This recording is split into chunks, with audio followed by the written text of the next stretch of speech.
আসসালামু আলাইকুম বন্ধুরা, রান্নাঘর চ্যানেলের পক্ষ থেকে আপনাকে স্বাগতম।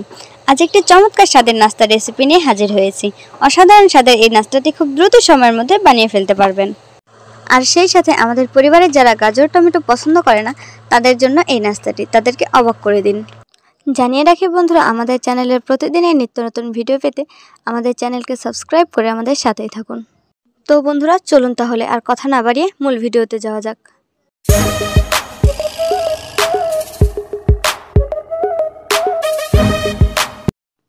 আমরা একটা বাটিতে ময়দা ঢেলে নিচ্ছি। আপনারা চাইলে এখানে আটাও ইউজ করতে পারেন।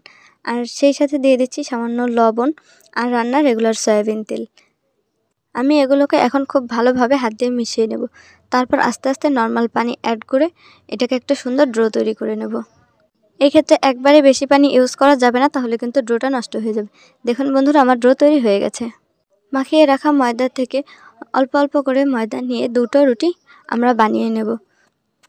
দেখুন বন্ধুরা, আমার দুটো রুটি বানানো হয়ে গেছে। এবার অন্য কাজ।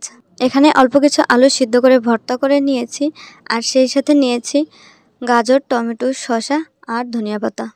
এগুলোকে এখন খুব ভালোভাবে আলুর সাথে মাখিয়ে নেব। এই পর্যায়ে এসে আমরা রুটির উপরে এগুলোকে খুব ভালোভাবে ছড়িয়ে দেব।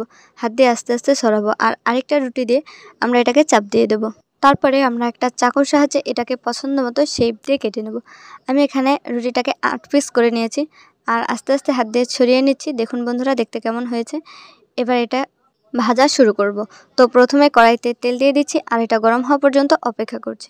তেলটা গরম হয়ে এলে আমরা নাস্তাগুলোকে একে একে কড়াইতে দিয়ে দিচ্ছি। খুব সাবধানের সাথে এই কাজটাকে করতে হবে, নাহলে কিন্তু তেল ছিটে আসার সম্ভাবনা আছে। এ পর্যায়ে যখন ভাজা হয়ে যাবে তখন আমরা উল্টে দেব। উল্টো সাইডটাকেও সুন্দরভাবে ভেজে নেব। তারপরে আমরা এটাকে আস্তে আস্তে একটা একটা করে উঠাবো। বন্ধুরা, আমি যেহেতু গাজর টমেটোগুলোকে চিকন চিকন করে কেটেছি, সেই ক্ষেত্রে সিদ্ধ হতে খুব বেশি সময় লাগবে না। আপনি একদিনের জন্য হলেও এই নাস্তা রেসিপিটাকে ট্রাই করতে পারেন।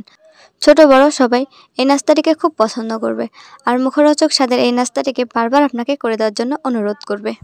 তো বন্ধুরা, আমার নাস্তা ভাজা শেষ হয়ে গেছে এবং আমি উপরে সস দিয়ে সুন্দর করে সাজিয়ে নিয়েছি। সসটা পার্সোনালি আমার অনেক ভালো লাগে, তাই আমি এটাকে সাজিয়ে নিচ্ছি। আপনারা এটাকে স্কিপ করতে পারেন।